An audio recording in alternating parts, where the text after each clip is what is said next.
जम्मू कश्मीर के गवर्नर सत्यपाल मलिक ने कहा है कि अगर वो नई दिल्ली की तरफ देखते तो उन्हें रियासत में सज्जाद गनी लोन की सरकार बनानी पड़ती।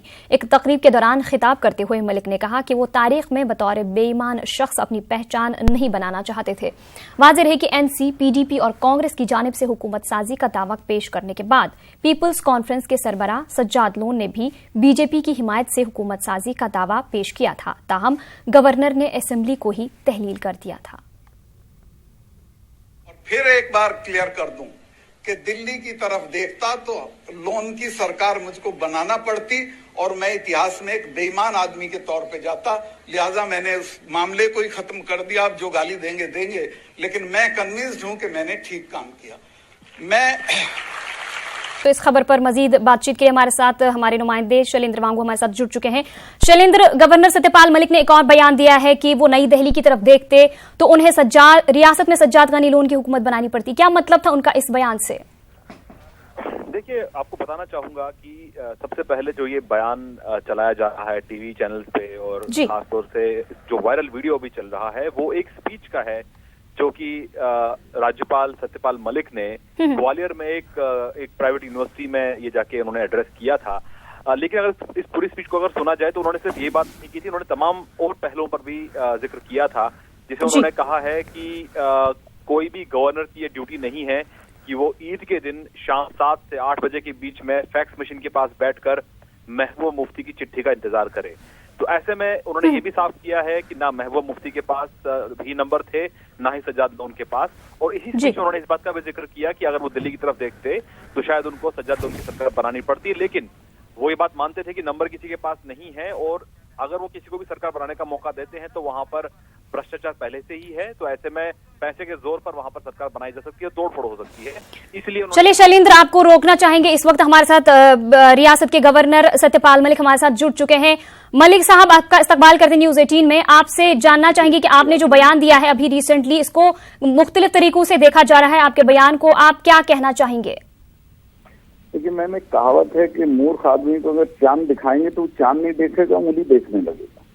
ये बयान बिल्कुल साफ है। मैंने ये कहा, इसका मतलब है कि दिल्ली से कोई इंटरफेरेंस नहीं था। अगर होता और मैं उधर देखता तो मुझे सज्जाद साहब को बनाना पड़ता, क्योंकि सज्जाद पहले से तैयार थे, उनके पास नंबर भी था, उनका भी दावेदारी उतनी मजबूत थी जितनी दूसरे पक्ष की थी।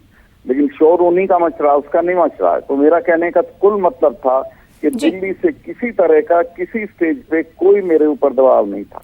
मलिक साहब, उससे पहले तो पीडीपी ने इत्तेहादी हुकूमत बनाने की बात भी कही थी। पीडीपी और इनकी कोई चिट्ठी नहीं आई, इनके पास कोई लिस्ट नहीं थी, इनके पास कोई नाम नहीं थे, इनकी कहीं कोई मीटिंग नहीं हुई थी। बाजाबता मीटिंग होती है, देन दे डिसाइड के वी हैव कम टुगेदर, सब कुछ नहीं था। सज्जाद साहब के पास अपने एमएलए थे, प्लस बीजेपी के एमएलए थे, प्लस पीडीपी ने खुद मेरे शिकायत की थी एक हफ्ता पहले कि हमारी पार्टी के एमएलए तोड़ के सज्जाद साहब के साथ जा रहे हैं। दोनों पार्टियों में बहुत अफरा तफरी थी। तो उनका सज्जाद साहब का दावा उन्होंने मुझे फोन पे 4 बजे बता दिया था कि मेरे पास नंबर है। दूसरों का तो मुझे किसी भी तरह का कोई कम्युनिकेशन नहीं मिला था। जी, तो आपका ये कहना है कि आपके साथ किसी तरह की कम्युनिकेशन नहीं हुई पीडीपी की तरफ से? कोई कम्युनिकेशन मैडम सरकार बनाने के लिए जो है वो ट्विटर से नहीं होती, कम्युनिकेशन होती है। आपकी एक चिट्ठी होती है, चिट्ठी में वो एमएलए के नाम होते हैं कि ये एमएलए हमारे पास हैं, और उसमें जो अगर 3 पार्टी मिलकर बना रही है तो उनकी ज्वाइंट मीटिंग होती है, मीटिंग में डिसीजन होता है और तीनों के दस्तखत होते हैं, नेताओं के और एमएलए के, कि ये है, इसको दावेदारी बोलते हैं। मलिक साहब, ये भी जानना चाहेंगे कि आपने अपने खिताब में जो बात कही है कि आप बतौर बेईमान शख्स अपनी पहचान नहीं बनाना चाहते थे।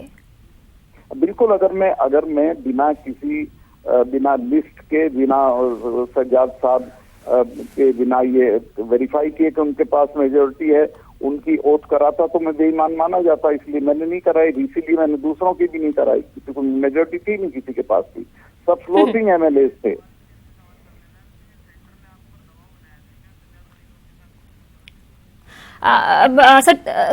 मलिक साहब, आपसे ये भी जानना चाहेंगे कि क्या आपको सेंटर की तरफ से, जैसा कि कहा जा रहा है कि सेंटर की तरफ से आप पर दबाव डाला गया और आपने ये फैसला ले लिया? किसी भी लेवल पे नहीं, कभी भी किसी से मेरी बात नहीं। सेंटर के तो सारे लीडर्स तो उस दिन कैंपेन में थे, किसी से कोई बात नहीं, किसी ने कोई दबाव नहीं डाला।